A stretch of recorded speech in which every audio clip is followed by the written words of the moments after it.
Tapos na yung vlog mo? Oo, buong araw eh. Pero ba? Hindi na natapos na Hindi na natapos pero Buhay pa yan. buhay pa yan.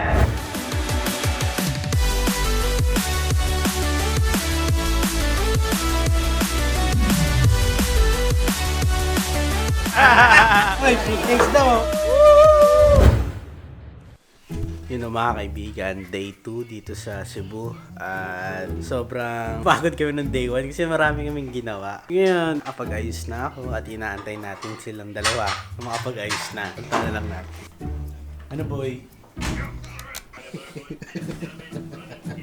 Ay, boy, tulog sa'yo, boy. Bakit ganun? Ano boy, talaga. Lilipat pa tayo. Ano plano ngayong day 2? Alam mo eh. Yun, wala pa rin kami plano. Pero alam ko, magla-lunch out kami pagkatapos namin lumipat. Tapos, bahala na lang mamaya. Ano tol? Ano yun? Nakabihis ka na dyan ha. Wala lang. Kaya natin naalis na tol. Yung isa naliligo pa eh. Yeah. Sabi sa kanya, maligo na eh. Maligo na. No, Daddy Louie? Hello. Tagal maligo eh. Siya lang inaantay eh. Oo nga. Nag-enjoy ka ba sa first day natin? Ay, oo, tulad dami. Grabe, no? Ang dami natin pinagkakagawa. At mas marami pa tayong gagawin. Ngayong araw. Abangan niyo mang mangyayari ngayong araw. Kasi wala pa rin kaming plano eh. Bobo. Yun yung nakakatawa kasi wala kaming plano. Pero marami yung gagawin. Nagagawa. Kesa naman yung tambay-tambay ka lang pero wala kang ginagawa. Maganda yung tambay ka lang pero meron kang gagawa. Pwede yun. So kuya pa nang inaantay namin makapag-ayos, aalis na kami dito sa pinag-i-stayan namin. Hindi yata matutuloy yung lakad namin for today. Baka ma-reschedule na lang siya tomorrow. Update ko na lang kayo sa biyahe. Let's go!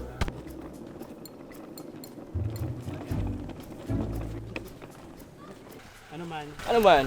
Lipat na ba tayo? Oo. Kasi ito na yung second phase. Maglilipat muna kami ng pwesto para easy ang Second galawan phase na dito sa Cebu. Magbubuhat pa kami ng mga gamit namin. Let's go!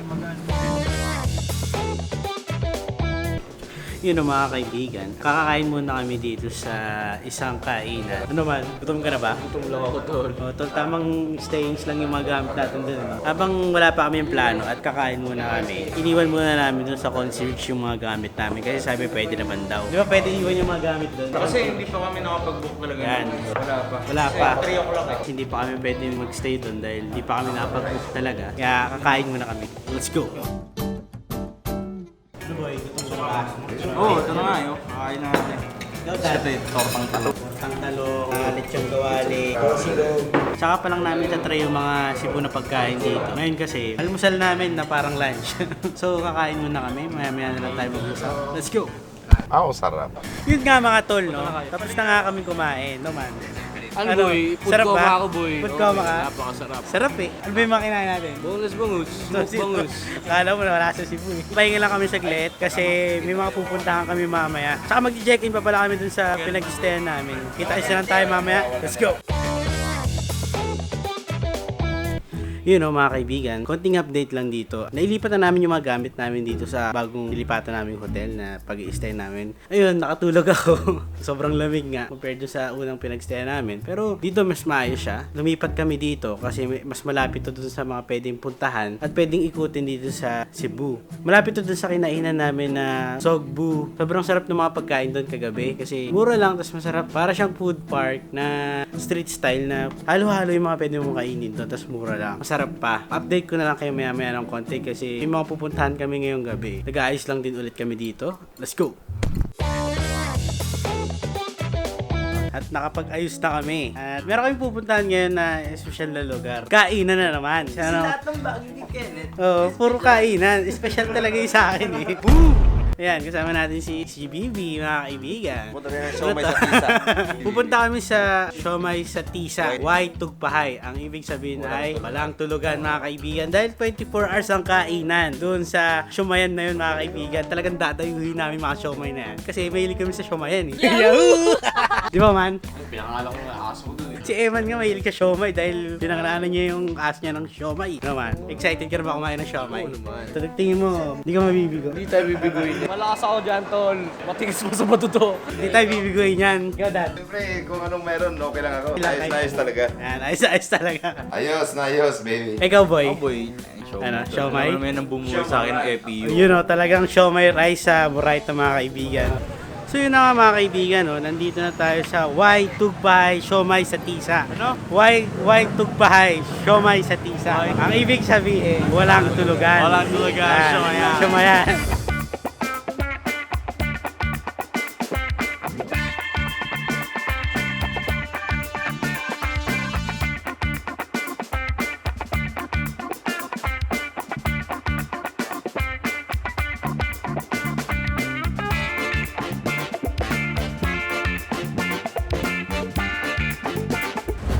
Yun ang mga kaibigan, yung mga siomayan dito, kaliwat kanan mga kaibigan, sa kabilang street, may siomayan din, dito may siomayan din. So magkakalaban yung mga siomay dito. Hindi lang siomay house, Marta siomay, lahat dito kakaiba yung siomay. Parang ano to eh, di ba yung Banawi? Oo. Puro mga paayusan ng kotse. Oh, dito, puro siomay. Kakalaban silang lahat dito. Pero siomay lang binibenta nila. Tuwan sila na siomay. Napakahaba ng pila rito kasi dinadayo talaga yung mga siomayan dito eh. Okay, ang kausapin mo yung mga boy pila. Try mo. Tsaka yung kanin nila dito, ang tawag dito, puso. Ito, puso. Oh, puso. Yan yung kanin dito. Oh, ito yung kanin. Yan, alam nyo na kung ano yung kanin dito. Kabalot siya sa dahon ng saging. Kabalot siya sa banig. Pero solid siya pag kinain mo. Na-experience ko na kung ano yung lasa niya. Pero di naman. Walang pinagkaiba. Iba lang yung pagkakabalot. So, antayin muna namin na makabili kami dito. Kwentuhan tayo mamaya. Ito yung Rice siomay na nila. puso. Ano yan, Dad? Puso, rice. Sarap. So mga kaibigan, tapos na kami kumain ng siomay dito. Ano boy? Tapos namin kumain ng siomay sa Oh. vlog niya. Sa vlog ko, nag-enjoy ko ba si siomay? Grabe yung siomay dito pare. Puro talaga, napakasarap. Iba? Uy, siomay dito Oh. pare. Hindi ka binigo, no? Hindi ako binigo. Ulit kasi sinasabi namin dito, tatlo kasi kami nagbablog. Tatlo kasi kami nagpa-vlog dito. So sabi ko nga sa inyo, kapag isa lang yung pupuntahan namin, pare-pares kami ng content. Yun talaga yung Siyempre, iba-iba problema. yung bitaw. So, nag-enjoy kami dito sa siomay na kinain namin dito sa siomay sa Tisa. Grabe, no? Sarap eh. Grabe. Imba yung ano nila pre, yung siomay nila, ang dami laman. Oh, tapos yung kanin, legit din eh. Tsaka siomay dito pare, Oh. hindi dilaw. Oh, kulay puti. Bakit ganun? So mga kaibigan, tapos namin kumain ng siomay at pupunta kami sa halo-halo. Tamang food trip lang tayo ngayong gabi, no boy? Nakabulot lang tayo kasi kagigising ko lang. Oo, kasi hapon na ulit kami nagising. Matulog pare. Oo, kasi iba yung ano rito eh, temperatura eh. kumain pag gising mo. Boom! Wild kiwi! Oo, talagang buo yung energy mo pagdas mo kumain. Oo, parang wala kang pakialam sa nangyayari sa Yun. mundo. Kahit sa pala eh. Ayun, pag gising mo, wala ka ng Pake.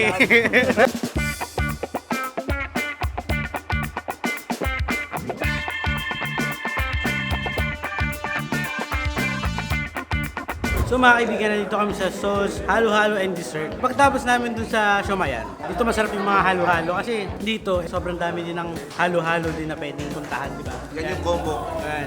After mag-siomay, Siomay, halo-halo. halo-halo naman. Sarap eh. Parang yung magkabilang street din dito, puro halo-halo din eh. Mga magkaalaban. Sabi ni Chubibi, dito daw yung masarap eh. 2-0 na, pre. 2-0 na. 2-0 na. Kain muna kami dito ng halo-halo. Let's go! So mga kaibigan, nandito kami sa Ayala Center, Cebu para mag-ikot-ikot lang. Wala kaming plano kasi tapos na kami dun sa phase 1 ng gagawin namin for today. Wala akong plano. Oh, baho nga ng vlog ko eh. Ayos wala eh. Itong vlog na to, wala sa vlog nila to. This is my content. Tama ano lang kami dito. Tama walking around. Anong feeling na Surfing- sobrang surfing chill mo the lang? area. Yun, wala akong content. Ayos wala eh. Bukas kasi, meron kami pupuntahang church. Alam mo, napansin ko sa lugar na to. Oo. Kumbaga yung Ayala Center nila dito, Oo. hanggang alas 12 yata. Pag sa Manila. Alas 10 sarado. Ayan. Grabe dito, ang nightlife dito, buhay. Kita na pagkasabi mo yung gravity. Ano? Alam mo yung endorser ng Ayala Center. Grabe dito. Ano titignan mo dyan? Gano'n po ako ng bagong necklace. Para saan? Oh, papamalit. Hindi naman pamalit, pero kung bagay-bagay lang. Makita Makagimat. Nandito kami sa isang fair sa Cebu. Ano boy, nakahanap ka na? Hindi pa? Yugi. Yun o. Yugi lang mga tol. Pindili ko. May bago ka na naman pasabit ah. Ano naman yan? Yung. Kamay ni God. Angas niya na.